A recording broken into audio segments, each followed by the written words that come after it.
Good evening అండి. Good evening అండి అందరికి. నా పేరు Sagar, diet consultant by profession. So today's topic is gut health. So by the end of this call, we will be addressing few important aspects, conditions with respect to gut. So I will try my level best to help you understand what I intended to say. So we'll start. All diseases begin in gut. So మీరు మీ health వైబ్రెన్సీని measure చేయాలంటే మీ gut health ఎలా ఉందో మీరు చూసుకుంటే that is the real vibrancy of the health and that is the best mode of liveliness that is seen in your body.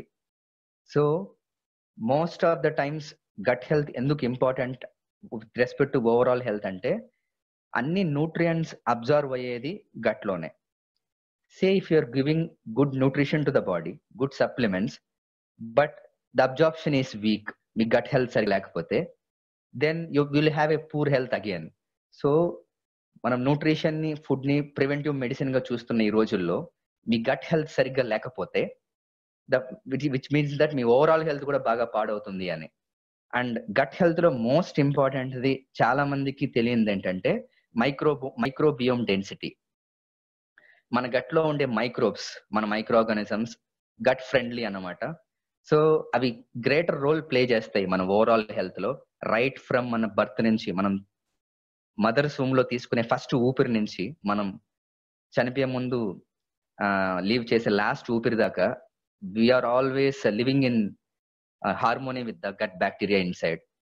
So ఎంత bacteria ఉంటుంది లేదా ఎంత మైక్రో ఆర్గానిజమ్స్ ఉంటాయి మన గట్ లో, మన గట్ మైక్రోబియం ఎంత ఉంటుందంటే మన మొత్తం బాడీ సెల్స్ ఒక 10 ట్రిలియన్ సెల్స్ ఉంటాయి, 10 ట్రిలియన్ సెల్స్. బట్ మన బాడీలో ఉండే మైక్రోబియల్ డెన్సిటీ ఎంత ఉంటుందంటే 100 ట్రిలియన్ మైక్రాన్స్ 100 ట్రిలియన్స్ ఉంటాయి అన్నమాట. అంటే మన బాడీలో ఉండే సెల్స్ కంటే 10 టైమ్స్ ఎక్కువ మైక్రోబ్స్ మన బాడీ లోపల ఉంటాయి. మోస్ట్ ఆఫ్ ఈ ఆర్గానిజమ్స్ ఎక్కడ ఉంటాయంటే స్కిన్ పైన, మన రెస్పిరేటరీ ట్రాక్ పైన, and almost 80-90% of it is in the gut. మరి ఇంత ఆల్మోస్ట్ 100 ట్రిలియన్ మైక్రోబ్స్ ఉన్న మన గట్ లో ఇన్ని మైక్రోబ్స్ ఉన్నప్పటికీ ఎందుకు ఫ్రీక్వెంట్ గా ఈ గట్ హెల్త్ ప్రాబ్లమ్స్ వస్తూ ఉంటాయంటే దేర్ ఆర్ ఫ్యూ ఇష్యూస్. మనం తీసుకునే వ్యాక్సిన్స్, మన ఫుడ్ లో ఉండే పెస్టిసైడ్స్, పొల్యూషన్, మనం తీసుకునే medicines, C section deliveries for women, ఇవన్నీ మన గట్ మైక్రోబ్స్ ని బాగా డిస్ట్రాయ్ చేస్తాయి. అండ్ ఈ రోజుల్లో రీసెంట్ రీసెర్చెస్ ఏం చెప్తున్నాయంటే lack of fibre is one important reason for the deteriorating gut microbe అనమాట. ఈ ఫైబర్ ఆ గట్ లో ఉండే మైక్రోబ్స్ కి ఫుడ్ లాంటిది, ఫ్యూయల్ లాంటిది. ఎప్పుడైతే మన డైట్ లో ఫైబర్ బాగా తగ్గిపోతుందో దానివల్ల ఏమవుతుందంటే ఈ గట్ మైక్రోబ్స్ చేసే పని ఏంటంటే మన ఫుడ్ ని బ్రేక్ చేస్తాయి, డైజెస్ట్ చేస్తాయి, వాటిలో ఉండే న్యూట్రియంట్స్ ని మన గట్ లైనింగ్ లో నుంచి బ్లడ్ లోకి అబ్జర్వ్ అయ్యేటట్టు సాయం చేస్తాయి. ఈ పనులన్నీ చేసే ఈ మైక్రోబియల్ డెన్సిటీ, ఈ మైక్రోబ్స్ బాగా తగ్గిపోతూ ఉంటే దీనివల్ల నష్టం ఏంటంటే మన ఇమ్యూనిటీ బాగా తగ్గిపోతుంది, మనం చాలా డిసీజెస్ కి లోన్ అవుతూ ఉంటాం. సో ఈ ఫైబర్ మనం ఒక 10 ఏళ్ల ముందు దాకా లేదా 20 ఏళ్ల ముందు దాకా న్యూట్రిషన్ బుక్స్ లో ఫైబర్ ని అసలు మెన్షన్ చేసే వాళ్ళే కాదు. ఇప్పుడు మీరు చూస్తే ఫస్ట్ పేజ్ ఫైబర్ ఉంటుంది అనమాట, ద ఫర్గాటన్ న్యూట్రియంట్ అని. ఈ రోజులో ఫైబర్ ఫుడ్ లో అందడం అంత కష్టం అవుతుంది, బట్ ఇంతకు ముందు అలా లేదనమాట. ఒక 20 సంవత్సరాల ముందు ఈ ఫాస్ట్ పేస్డ్ లైఫ్ స్టైల్, ఈ refined carbohydrates, focusing on single nutrients, protein rich diet or fat rich or carbohydrate rich, ఇట్లా సింగిల్ గా న్యూట్రియంట్ ని టార్గెట్ చేయడం కూడా ఒక రీజన్ అనమాట. దీనివల్ల ఏమవుతుందంటే గట్ మైక్రోబ్ తగ్గిపోతూ ఇన్ఫాక్ట్ ఈ హంగర్ సిగ్నల్స్ ఇవన్నీ వచ్చినప్పుడు మన మ్యూకస్ మెంబ్రెయిన్స్ కూడా రిప్చర్ అవుతూ ఇమ్యూనిటీ లూస్ అయ్యి అండ్ ఆటో ఇమ్యూన్ డిసీజ్ ఎక్కువైపోతున్నాయి. దీనికి సొల్యూషన్ ఏంటంటే ఇనఫ్ ఫైబర్ మన డైట్ లో ఉండటం. So fibre is a great solution for most of the problems related to gut అన్నమాట. ఈ రోజుల్లో there are 2 types of fibre, soluble and insoluble. Insoluble fibre మన ఫ్రూట్స్, వెజిటేబుల్స్ వీటిలో వస్తుంది. మన స్టూల్స్ ని బల్కీగా చేసి పుష్ చేసేస్తుంది బయటికి. కాన్స్టిపేషన్ లాంటి చాలా ప్రాబ్లమ్స్ దీనివల్ల సాల్వ్ అవుతాయి. మనకు న్యూట్రలైట్ లో ఉండేది సాల్యుబుల్ ఫైబర్. ఇన్సాల్యుబుల్ ఫైబర్ వల్ల మన కాన్స్టిపేషన్ ప్రాబ్లమ్స్ ఇవి సాల్వ్ అవుతాయి. మనకు సాల్యుబుల్ ఫైబర్స్ మార్కెట్ లో ఎక్కువేం లేవు. And one best thing is we have soluble fibre. ఈ సాల్యుబుల్ ఫైబర్ ఏం చేస్తుందంటే క్లెన్స్ చేస్తుంది మన గట్ ని. When was the last time you have cleansed your intestines?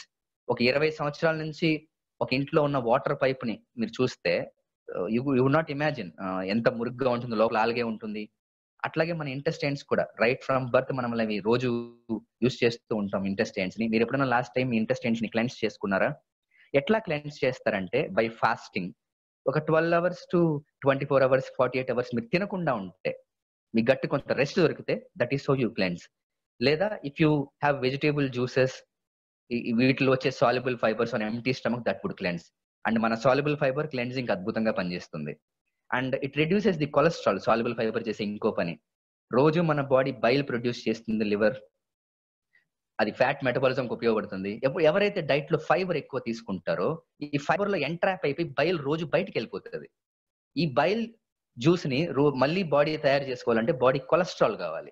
అట్లా రోజు ఫైబర్ వల్ల బైల్ బయటికి వెళ్ళిపోతూ ఉంటుంది, రోజు బాడీ కొలెస్ట్రాల్ యూస్ చేసుకుని బైల్ చేసుకుంటూ ఉంటుంది. దీనివల్ల మన కొలెస్ట్రాల్ బాగా తగ్గుతుంది బాడీలో. సో ఫైబర్ కొలెస్ట్రాల్ తగ్గడంలో, హైపోటెన్షన్ తగ్గించడంలో బాగా సాయం చేస్తుంది.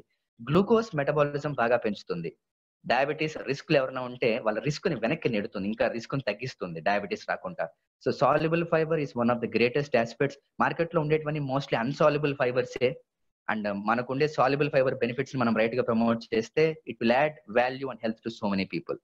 నెక్స్ట్ ఆస్పెక్ట్ ఈస్ మీ మైక్రోబియల్ డెన్సిటీని బాగా ఫిల్ చేసుకోకపోతే వచ్చే నెక్స్ట్ డ్యామేజ్ ఏంటంటే మన ఇమ్యూనిటీ బాగా దెబ్బతింటుంది.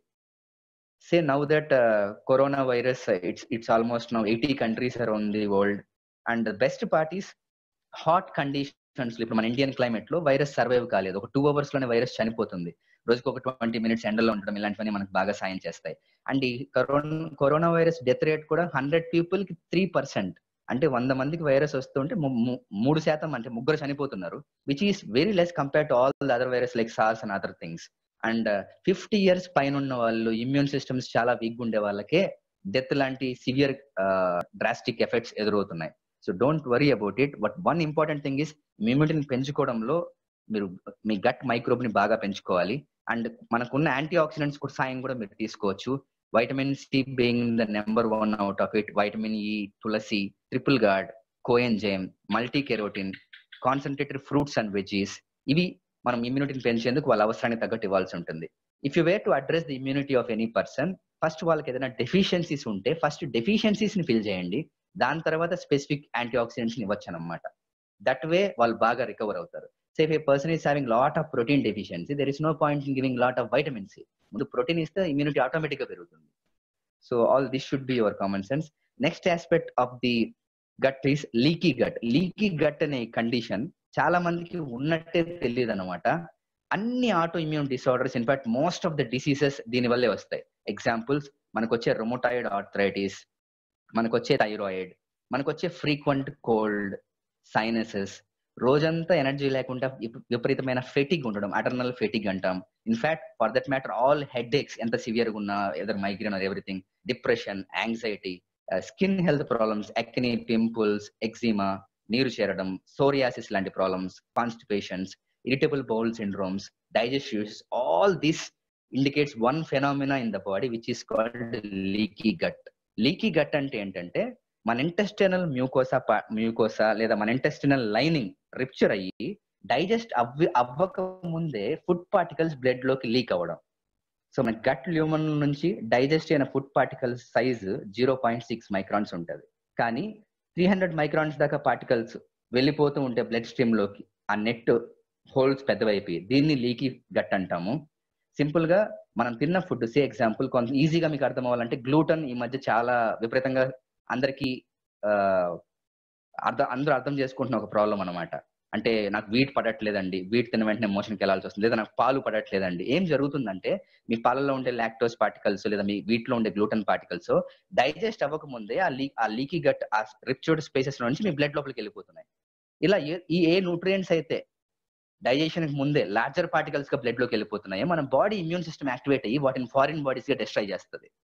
ఒక 2-3 సంవత్సరాల్లో ఎప్పుడు వీడి తింటే అప్పుడు మళ్ళీ ఇమ్యూన్ సిస్టమ్ యాక్టివేట్ అయిపోద్ది, ప్రాబ్లమ్స్ ఎదురవుతాయి. దీన్నే మనము ఆటో ఇమ్యూన్ డిసార్డర్స్ అంటాం. అంటే ఒక ఫుడ్ పార్టికలే ఒక 5 years లో మీ బాడీకి అది ఫారిన్ బాడీ అనమాట. ఇలా వచ్చిన ప్రాబ్లమ్స్ ఇవన్నీ. ఈ లీకీ గట్ ఫెనామినన్ మీరు చూస్తుంటే, ఈ కండిషన్స్ లో ఏమన్నా మీరు చూస్తుంటే, you need to focus on 2 super nutrients. ఒకటి వచ్చేసి వైటమిన్ సి. వైటమిన్ సి లో ఉండే కొల్లాజన్ ఏం చేస్తుందంటే ఈ కొల్లాజన్ ఏం చేస్తుందంటే ఆ లీక్ ఉండే ఆ హోల్స్ ని బాగా క్లోజ్ చేస్తుంది. సో ఇప్పుడు మీరు నెట్ లో నుంచి వాటర్ జ్యూసో వడగడుతున్నారు, ఆ నెట్ కి ఏమైనా హోల్స్ ఉన్నాయనుకుందాం. ఇప్పుడు మీకు సీడ్స్ లో ఉండే గింజలో కొంత పల్పు కిందకి వెళ్ళిపోతుంది కదా, అట్లా అన్డైజెస్టెడ్ పార్టికల్స్ వాటిని మళ్ళీ మీరు హీల్ చేయాలంటే ఈ కొల్లాజన్ పార్టికల్స్ వైటమిన్ సి గొప్పగా సాయం చేస్తాయి. నెక్స్ట్ ఈ ఆటో ఇమ్యూన్ డిసీజెస్ ని రివర్స్ చేయడానికి అన్ని రోగాలకి ఒకటే మెడిసిన్ అన్నట్టు omega-3 అనమాట. The deficiency of omega-3 in India is 99%. And vitamin C deficiency ఉంది అని కూడా చాలా మందికి తెలియదు. స్కర్వీ ఆఫ్ ది ఇంటెస్టైన్స్ అంటాం, అంటే మీ ఇంటెస్టైనల్ లైనింగ్ చిట్లి రోజు బ్లడ్ లీక్ అవుతూ ఉండడం. So vitamin C is a great solution for leaky gut and next option is omega-3. ఈ కాంబినేషన్ లో ఈ ప్రాబ్లమ్స్ అన్ని బాగా సాల్వ్ అవుతాయి. అండ్ హోప్ఫుల్లీ రైట్ గా అడ్రస్ చేసి వాళ్ళ మిగతా హెల్త్ కండిషన్స్ చూసి ఇవ్వాలి, బ్లైండ్ గా ఏదంటే అది ఇవ్వకూడదు. So please seek your mentors advice are upline platinum advice before suggesting any products. Next వచ్చేసి అల్సర్స్, ఇవన్నీ మన మ్యూకస్ మెంబ్రెన్స్ రిప్చర్ అయిపోయి అల్సర్స్ లేకపోతే ఇంటెస్టినల్ అల్సర్స్ లేదా పెప్టిక్ అల్సర్స్ ఉన్న వాళ్ళకి ఈ మ్యూకస్ మెంబ్రెన్స్ ని మళ్ళీ హీల్ చేయడం చాలా అవసరం అనమాట. సో దీనికి మన మల్టీ కెరోటిన్, మన వైటమిన్ సి గొప్పగా సాయం చేస్తుంది. If they are protein deficient, protein and natural కూడా గొప్పగా సాయం చేస్తాయి. ఈ మ్యూకస్ మెంబ్రెన్ హీల్ చేయక ముందే మనం ఫైబర్ ఇవన్నీ ఎక్కువ ఇచ్చినా ఉపయోగం ఉండదు అనమాట. So if they are having severe ulcers along with constipation, first heal the mucous membranes with multi carotene, vitamin C. If they are deficient to protein and natural ఇచ్చి దాని తర్వాత యూ క్యాన్ గివ్ ఫైబర్స్ ఇవన్నీ అనమాట. Next is మీ digestive health ఎలా ఉందో మీరు ఎప్పుడైనా చూసుకుంటున్నారా? సో ఈ రోజుల్లో ప్రాబ్లం ఏంటంటే అదేదో ఒక సామెత ఉందన్నమాట, only few die of starving, most of us die of eating అని. ఎక్కువ తినేస్తున్నాం మనం ఈ రోజుల్లో, నాతో సహా ఆకలిని బట్టి లేట్ గా తినడం, లేదా ఫాస్ట్ పేస్డ్ లైఫ్ స్టైల్లో లేట్ నైట్స్ తినడం, రాంగ్ కాంబినేషన్స్ లో తినడం, లేదా రైట్ చాయిసెస్ తీసుకోకుండా ఎక్కువ రిఫైన్డ్ న్యూట్రియంట్ ల్యాకింగ్ ఫుడ్స్ తినడం, వీటి వల్ల మన బాడీ అసిడిక్ మోడ్ లోకి వెళ్ళిపోద్ది. అంటే మీకు అర్థమయ్యేలా చెప్పాలంటే బాగా వేడి చేయడం అనమాట. ఈ వేడిని కూల్ చేయడం చాలా అవసరం బాడీకి. ఈ అసిడిక్ మోడ్ లో బాడీకి అన్ని డిసీజెస్ ని అట్రాక్ట్ చేస్తుంది. సో ఫస్ట్ పార్ట్ ఏది డైజెషన్. దీన్ని ఆల్కలైన్ మోడ్ లో పెట్టడానికి ఈజియెస్ట్ వే ఏంటంటే ప్లాస్టిక్స్ లో వాటర్ తాగకుండా ఉండడం, టైంకు తినడం, హెవీ మీల్స్, అంటే మీ గట్ను ఒక 10% ఎప్పుడు మీ పొట్టను ఎప్పుడు ఒక 10% ఖాళీగా పెట్టుకోవడం. Say if you have a big mixie నింద ఏదైనా ఒక ఫుడ్ వేసారు అనుకోండి, ఒక్క నిమిషం తిరిగి మళ్ళీ కీ అని ఆగిపోద్ది కదా, మన పొట్ట కూడా అలాంటి స్టేట్ ఆఫ్ మైండ్ లో ఉంటుంది. Every produce lot of acidic mode అనమాట. దాన్ని కూల్ చేసేందుకు వైటమిన్ సి గ్రేట్ సొల్యూషన్. ఇప్పుడు దాకా మనం మాట్లాడుకున్న వాటిలో వైటమిన్ సి లేకుండా గట్ హెల్త్ లేనే లేదనమాట. So vitamin C supplement and lemon water and 10% అన్న మీ గట్ ఖాళీగా పెట్టుకోవడం, బ్యాలెన్స్డ్ మీల్ తీసుకోవడం చాలా అవసరం. ఈ కాంబినేషన్స్ లో బాగా వేడి చేస్తుంటే, నైట్ షిఫ్ట్స్ ఉంటే, ఇంకా సమ్మర్ రాబోతుంది, మీరు ఎక్కువ ట్రావెల్ చేస్తుంటే, మీ స్లీప్ ప్యాటర్న్స్ చాలా డిలేడ్ గా ఉంటే, లేదా మీకు టూ మచ్ ఆఫ్ ఎక్సర్సైజ్ చేసి ఎక్కువ సాల్ట్స్ అండ్ మినరల్స్, ఎలక్ట్రోలైట్స్ రోజు పోతూ ఉంటే, natural B and natural C should be top priority. మన మిక్స్డ్ ఫుడ్ డ్రింక్స్ ఇవి కూడా యూజ్ చేయొచ్చు సాల్ట్స్ ని రీప్లేస్ చేయడానికి. And diversify your food. ఈ రోజు డిఫరెంట్ వెరైటీస్ తినండి. మేబీ కొన్ని నెలల నుంచి ఒకే వెరైటీ తింటున్నారేమో, కొద్దిగా ఆలోచించండి, సీజన్స్ ని బట్టి మార్చాలి. And Indian type of cooking will solve you most of the diseases. Indian varieties లో మనం కుక్ చేసే methods, the way we add పోపు పెట్టడం, లేకపోతే turmeric, all this stuff is the best way to cook and best way for absorption for our bodies. Don't get into this western type of things. At last, what you have to really conclude is, how is your hunger, how is your digestive health, how is your immunity, how is your energy levels in all aspects. Me hunger, me digestive health, me immunity, me energy levels, ఇవి 4 మీరు check చేసుకుంటే 1 out of 10 లో మీకు ఎంత score ఉంది ఈ 4 aspects లో. If your score is less than 5, you really have to take care, because you might be at front of risk of almost all the diseases maybe in the future. So this is what I want to